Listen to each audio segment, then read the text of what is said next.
Hey there everyone, this is Samuel Johnson, and welcome back to the Alien Force Retrospectives, and happy belated anniversary, Ben 10 Alien Force, as 10 years ago on Wednesday, Ben 10 Alien Force, Ben 10 Alien Force aired its first episode. If you're wondering why I didn't make a video for that or anything, it's because, well, first off, I didn't know until it was pointed out to me by Levi Church, and secondly, because, well, while I'm a fan of Ben 10 Alien Force, I really didn't keep track of it. For me, it's just kind of a happy coincidence that I happen to be doing this along with that. So, yeah, happy 10th anniversary, Ben 10 Alien Force, and well, because it has absolutely nothing to do with this vlog at all. Happy 80th anniversary, Superman. Because he turned 80 this year. But anyway, getting off topic. Today we're going to be talking about episode 40 of Ben 10 Alien Force Primus. And in the beginning of this episode, we actually open up on Vilgaxia. The people of Vilgaxia are cheering and praising Vilgax, who's just standing in his throne with Siphon there. And it looks nice, but Vilgax can't help but feel that despite all the praise he's getting, he just kind of feels like something's missing. Like, it all just feels hollow. And of course, it all has to do with Ben Tennyson. Because, yeah, despite the fact that he's beaten him despite the fact that he's conquered 10 worlds and on his own planet is seen as a hero and all that, he's, well, pretty much, Ben still has beaten him several times and he can't seem to get a victory.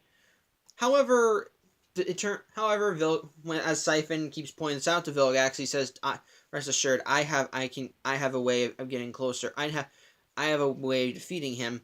And we get a flashback going back to the Ghost Town episode when Vilgax confronted Ghost Freak and he had Ghost Freak trade information on the Omnitrix for his freedom. And it turns out that when Vilgax asked, Ghost Freak mentioned something called Primus. And I'm just going to talk about this one because it's one of my favorite moments in this episode. As after he thinks about that, Siphon asks, "Master, what are you thinking about?" And Vilgax's response is just simply, "Revenge." And it's just glorious. And so after the theme song, we cut to Earth sometime later as Ben, Gwen, and Kevin are fighting another Tekadon robot, this one a different color, and they seem to be holding their own, and while it is still tough, they seem to be holding their own against it far better than in the Gauntlet. Ben is able to go Lodestar and is trying to break it apart, causes the Gauntlet to break off, and of course they know from experience that they can't let the thing get away.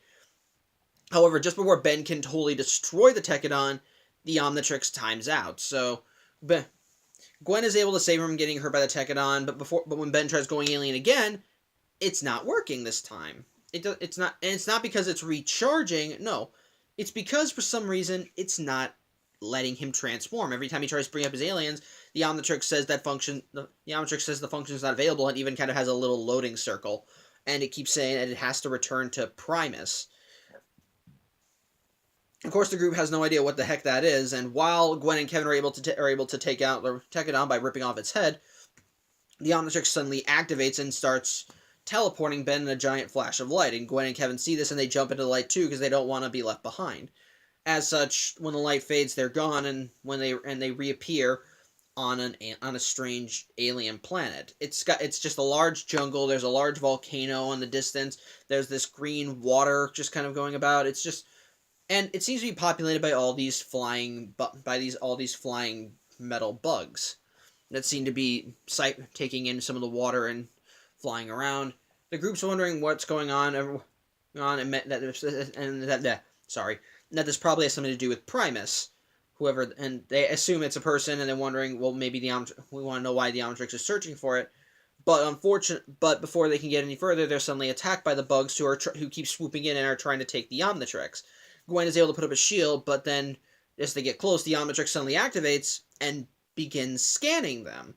The group at first thinks it's because it's trying to take DNA samples, but suddenly the Omnitrix stops scanning them and says the Omnitrix has returned to Primus, Ben Tennyson has fulfilled his purpose, and then suddenly it actually detaches itself from Ben's wrist. Like, it takes away the coupling coupling, condenses itself into the base faceplate and all that, and flies off of Ben's wrist, where one of the bugs just flies in, grabs it, and flies to the volcano. The Gwen tries to shoot them all, tries to get it, but she only manages to shoot other ones, and it just manages to escape. So yeah, pretty much Ben is now powerless. So, as such, the group realizes that whatever's going on, they need to get the Omnitrix back. Whoever this Primus is, they want to know. Whoever this Primus is, he might be dangerous. They can't let the Omnitrix fall into his hands. They don't know what's going on, so they make their way through the jungle and encountering some more problems. But on the way there, they find some more They find some more of those destroyed bug things. Only these aren't the ones that Gwen destroyed. They're too far off, and it's obvious from the growth around them and the lack of growth on them that they've been destroyed recently. So they know that they're not so Ben, Gwen, and Kevin know that they're not the only ones here. So they manage to make their way to the volcano and find a tunnel dug through. As they go, and when they go in deeper, it turns out that they find two people fighting. One of them is Vilgax, and the other is Humongosaur. And I'm not talking about like it's another Vexasaurian or whatever. It's actually the Omnitrix transformation, the symbol on his chest and everything. And at first, the group thinks that maybe that's Primus, but they want to know why he's fighting Vilgax. Which I guess you considering Vilgax, but Vilgax seems to know who it is, and as they're fighting, Vilgax manages to blast Humongosaur with something, and suddenly he begins shrinking. And then in a flash of light, we learn who's actually wearing the Omnitrix. It's Azimuth.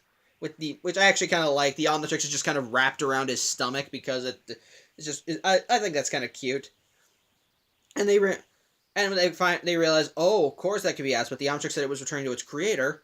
And of course Vilgax and Azimuth are fighting, and so Vilgax tries crushing Azimuth with a boulder, but Azimuth goes rat to fend it off, but Vilgax is still able to beat him by causing a bunch of stalactites to fall on him, which in turn causes him to transform back. Gwen and Kevin realize the group realize they have to go in and help, but Gwen and Kevin say that Ben can't help because he doesn't have any superpowers. He could get hurt, but they pretty much get in too late as Vilgax goes in and picks up Azimuth, knocks them both aside, and rather easily gets the Omnitrix off Azimuth, which, yeah, I really don't get, because something they kind of establish and they continually like to say is that it takes a lot of effort to get the Omnitrix off once it's on your wrist. In the original series, it wouldn't come off regularly. Then Vilgax was going to cut off Ben's wrist, and when he was even going to use a regular device, a device that was intentionally going to suck the Omnitrix off. They make it very clear that it's hard to get the Omnitrix off once it's on, and yet for some reason, Vilgax is just able to just take it off Azimuth. Yeah, that's just kind of dumb. That's just dumb. And what makes it even dumber is that once he gets the Omnitrix off Azimuth, he doesn't know how to use it. Yeah, the big bad, the guy whose entire objective in the first series, and it was to get the Omnitrix, and who said he was a master of it, knew all the control combinations, yada yada. He doesn't know how to make it work. He does not know how to make the Omnitrix work.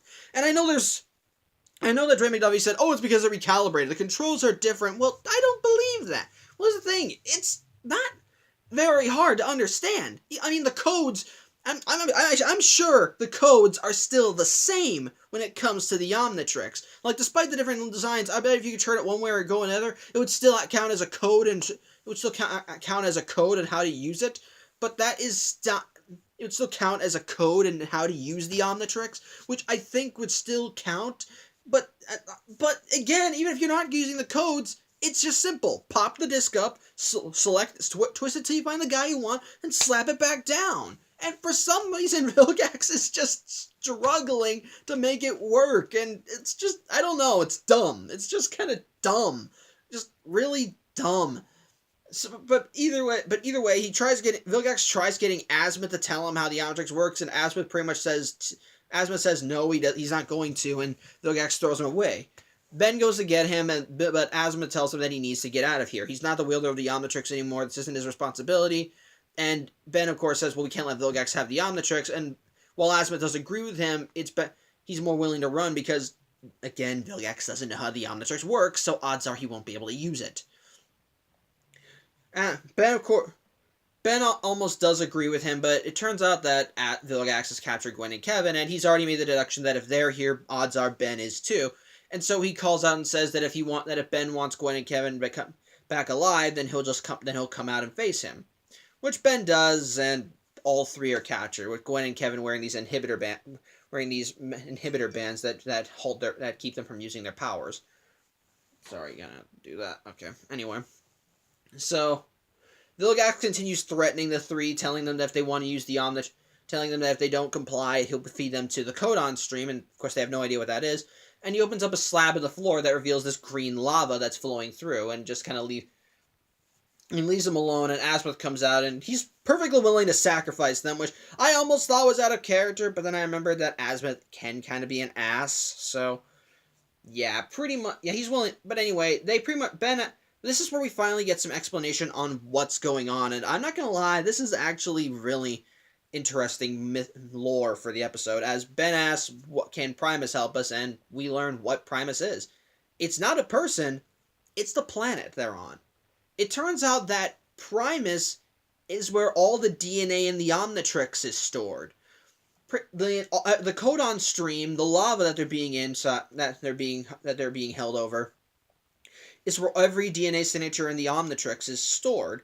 Where those flying bugs, they go out in the universe, gather the DNA, and then deposit it in here where it's stored. And how it gets fed into the Omnitrix is that the Omnitrix acts as a wireless receiver.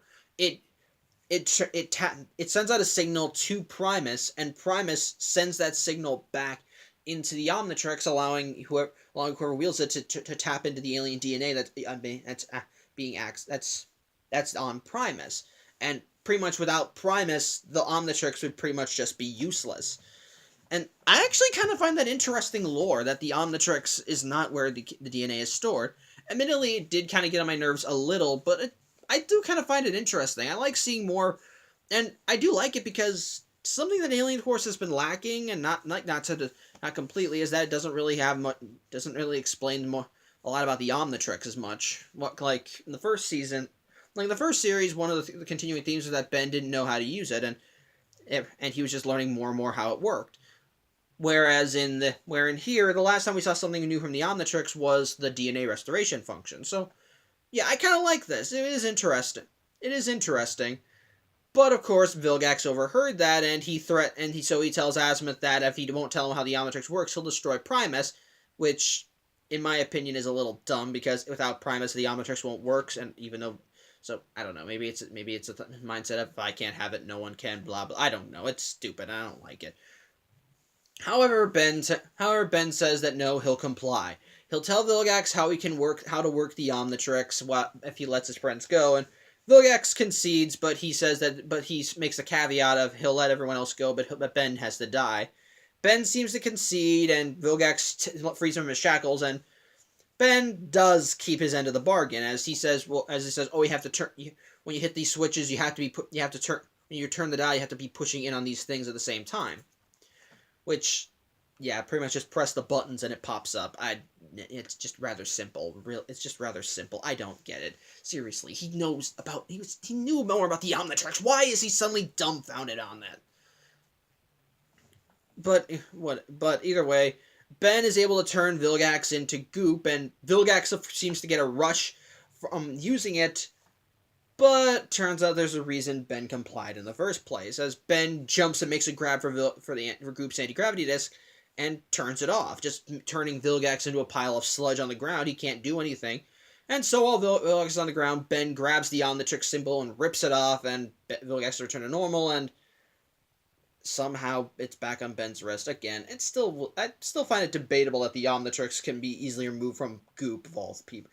Easily removed, because it's supposed to bind to the host's own genetic structure, and the fact that Ben could just rip it off of Goop, I don't know. I feel like it would have been stuck on Goop, at least. I don't get it, but I don't know. But either way, it's the excuse to get it back to Ben, as somehow when it transforms back, it's back to being a wristwatch back on Ben's wrist. I don't know. No, and so Ben takes the opportunity to go cannonbolt and fights Vilgax, and knocks him into the codon stream. At first they think that Vilgax is dead, and of course while it is shameful, it was kind of an example of, it was either him or Ben, because Vilgax, because Ben and Vilgax are about to fall in. Ben was holding onto a ledge, and Vilgax was holding onto Ben's leg, so Ben had to knock him off if he wanted to get up. But it turns out that the codon stream isn't lethal. As they said, it contains all the DNA of the various alien species, and it turns out when exposed to the codon stream, Vilgax turns into a giant. Vilgax comes up, he's ready to kill them, so Ben goes way big, and it leads to an actually nice fight scene, and Ben is able to throw Vilgax out, throwing him back into space, mirroring what happened in Secret of the Omnitrix. It's nice, I like it, and so everything's back, and so everyone's free. Asma says he'll probably have to move Primus again to hide its location, and Ben asks if they're cool again after what he did to the Omnitrix, and while Azimuth is still angry at him for breaking the Omnitrix, he's still gonna let Ben keep it because, well, I think he was a little impressed and he still liked his ingenuity, and I'm guessing he still sees some potential there, which I'm okay with. So, but yeah, on the whole, though, I don't really know what to say, but I don't really like this episode. I don't hate it, but I don't like it either. Now, again, the reason I don't hate it is because there are parts of it that I do like. I like seeing Vilgax being more proactive as a villain. I like the adding onto the lore with Primus and the Omnitrix, and I like the action scenes. They're still fun to watch. And there's the battle between Vilgax and Waybig is still fun. But there are problems I have with it. There's still Azimuth's asshole behavior, which I guess you could say is still in character with him. It's just, I don't know, maybe he's just being a little too cavalier. But the things that kind of rub me the wrong way is just Vilgax, of all people. Vilgax, I don't know, one of the excuses that Dwayne McDuffie's made was that because the Omnitrix had recalibrated, it was because so the controls were different, so Vilgax wouldn't be able to understand it. But again, though, there's nothing really hard to understand about the Omnitrix, and odds are the codes would still be the same, and it's still the same dial that you can use, and the new control and the new button combination isn't that difficult to grasp. And on top of that, Vilgax in the classic series was a self-purported master of the Omnitrix. He knew the control combinations. He knew how to work it. He knew how to tamper with it. Odds are he'd probably be able to actually understand it, and I think he would still be able to get the new combinations, and yet he's just dumbfounded. And for some reason, he's a little bit more idiotic here. The fact that he doesn't think Ben's trying to trick him, or that he's willing to destroy Primus, even though he was just made aware that Primus is important. Like, maybe he could threaten to terraform it, transform it, make it his own, or something. I don't know. I feel like that Vilgax kind of dropped the ball on certain occasions. Like, I like that to see him more as a villain, and and he still has his moments in this episode, like the beginning, that ending, but I don't know. The parts in between were a little dumb. And on top of that, there was also the stuff with Ben just feeling like when Ben says that they can feel useless. And I admit in bigger battles, like against Vilgax, Ben would probably be a bad idea, but one of the things they kind of bring up that they touch on is that Ben feels like he's useless without the Omnitrix, and again, I think we covered this already. Like in Secret of the Omnitrix, the Omnitrix is briefly deactivated, and Ben thought he'd be useless without it, but of course he got a pep talk from Gwen that said even without the Omnitrix, he's still a hero and he can still do things, and while he probably won't be able to fight all these bigger threats like he normally would be able to, at the same time, he can be creative. He does, and that's carried over into Alien Force. We have seen it before, which I don't understand. So yeah, I don't know why Ben's feeling that way, especially since he's already felt that way before. Especially because for 5 years he had the Omnitrix removed, and the only reason he put it back on was because his grandfather had gone missing. And I don't know. That's just a small thing. But it's still. And I think finally, just one little pet peeve of mine. Okay, this is getting on my nerves. Sorry about that. Yeah. Anyway, this next part's just a little pet peeve of mine. The fact that when Azimuth and Vilgax wear the Omnitrix, their aliens don't look any different from Ben's. at all. Like, this is something that kind of does get on my nerves just a little. Not enough to just kind of make me go, "Oh, this episode," but it is noticeable if you watched the classic series as much as if you were a dedicated watcher of a classic series like I was. Like in the because something they established in the classic series was that the aliens physically all depend how they looked, how they were, what age they were, even their own physical states were all dependent on the person wearing the Omnitrix. Again, when Ben wore the Omnitrix, they showed that all of his aliens were essentially what Ben would have looked like if he was that alien. They had the same clothes, and physically they're 10 years old. That's how they were supposed to look. And that was continually supported throughout the show. In the What If episode Gwen 10, when Gwen got the Omnitrix, she was able to all of her aliens all looked like her if she were those aliens. They looked like a 10-year-old Gwen as forearms or Diamond Head or whatever. In Ben 10,000, we saw the adult versions of those aliens. And I know you can make the excuse with Ken 10 that Ken's aliens look the same, but my response to that is he wore a shirt that looked a lot like Ben's. He looked a lot similar to Ben when he was 10, and he's Ben's son. Of course, I think there would still be some similarities between his aliens and Ben's. But and even then, but for some reason, the most we get are that their voices are different. Like when Vilgax's wrath, like he still has like that was actually kind of my felt that actually was a funny moment too, because when Asma turned into Wrath, he still had Asma's voice, but it was more rougher. It was rougher and low, but it was a little rougher. And I love the speech. He's talking about himself in the third person. Like Asmith says, that Asmith will beat you. Asmith will hunt you down, even though you're standing right here. You are no match for the awe-inspiring awesomeness of Asmith. Again, that's why I love Wrath. That's still funny, but he doesn't look any different. Like Asmith's supposed to be this old Galvin, like this ancient old Galvin. He's supposed to be around for a long time, and yet Wrath and Humongosaur don't look very old. They look like Ben, and the same with Vilgax. Goop looks exactly like Goop. He doesn't look bigger or more powerful. Like he's just Goop, and I don't really understand that. I don't really get that. It's something that's constant throughout this and Ultimate Alien. For some reason, whenever someone else has the Omnitrix, there's little variation in there's no variation. They look exactly the same. And I know the excuse that Dwayne McDuffie used was that, the Omnitrix doesn't have a single species alien DNA. It used the DNA from the physical specimen of that series, and I say that's a load of crap. Because you go back to the classic series. They showed that the alien's physical state depended on the person, not this. I don't get not because of the alien. That I don't know. That gets on my nerves and that annoys me like no end. No end. And again, it's not something that ruins the episode, but it does kind of cause a little vein to pop whenever I see it. But yeah. Just kind of overall with the stupidity with Vilgax and all with Asmith and even just kind of that little thing there. I honestly again, I don't think this episode's awful. There are still some things in here that make it worth a watch. I like the fight scenes. I like the world building. I liked the ending, admittedly. But at the end of the day, I thought that with Vilgax, I thought was kind of annoying, and considering that he was supposed to be the big bad, and he was just kind of acting dumb, kind of annoyed me a little. And even the stuff with Asmith, just a little bit got under my skin.